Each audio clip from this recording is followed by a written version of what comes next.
তো কাহিনী হয়েছে কি, আমি আজকে চুলে তেল দিছি শ্যাম্পু করবো, আমার শ্যাম্পু নেই। তো আমার মা বলছে বাকি দোকান থেকে গিয়ে শ্যাম্পু নিয়ে আসতে, আর হচ্ছে 12টা ডিম আনতে বলছে। ঠিক আছে, 12টা ডিম আনতে বলছে।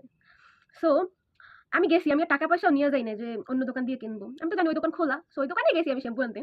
এখন যাওয়ার পর দেখি দোকান বন্ধ। তারপর আমি আবার মায়ের ফোন দিছি যে মা দোকান তো এরকম বন্ধ। পরে মা বলছে যে তুই একটা দোকান আছে হোটেল, ওইখান দিয়ে টাকা নিয়ে তারপর বলছে শ্যাম্পু আনতে। তো ওইটা আবার আমার আরেকটা দাদা আছে, ওনারও দোকান আছে ওইখানে।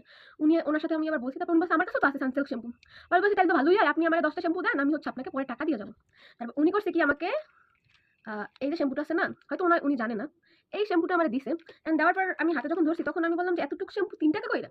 তারপর উনি বলছে হ্যাঁ হ্যাঁ এটা 3 টাকাই, এখানে লেখাই আছে। পরে আমি বলছি না এটা তো 3 টাকা হইতে পারে না। উনি আর কি করছে কি, আমি তোমাদেরকে দেখাই, দাঁড়াও একটু। উনি হচ্ছে করছে কি, এই রকমের শ্যাম্পু দিছে আমাকে, মানে এই সিরিয়ালের শ্যাম্পু দিছে, 10টা শ্যাম্পু দিছে। ঠিক আছে, এন্ড আমার বলছে যে তাইলে 30 টাকা পার পিস 3 টাকা করে। আমি এই যে পিছনে এরকমের অল্প একটু লেখা দেখে দেখে আমি ভাবলাম যে এটা মনে হয় নকল। আমি বলছি না না না, আমি এটা নিব না, এটা মনে হয় নকল।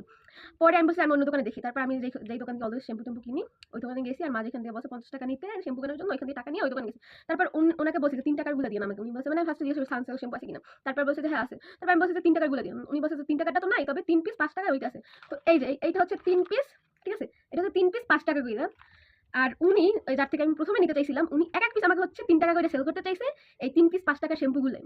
এন্ড আমি কিনি না, এই জন্য আমি থ্যাঙ্কফুল যে না, আমি আমার আমার বুদ্ধি হয়েছে, আমি বড় টড় হয়েছি, আমি এখন স্ক্যামের হাত থেকে নিজেকে সেভ করতে পারি।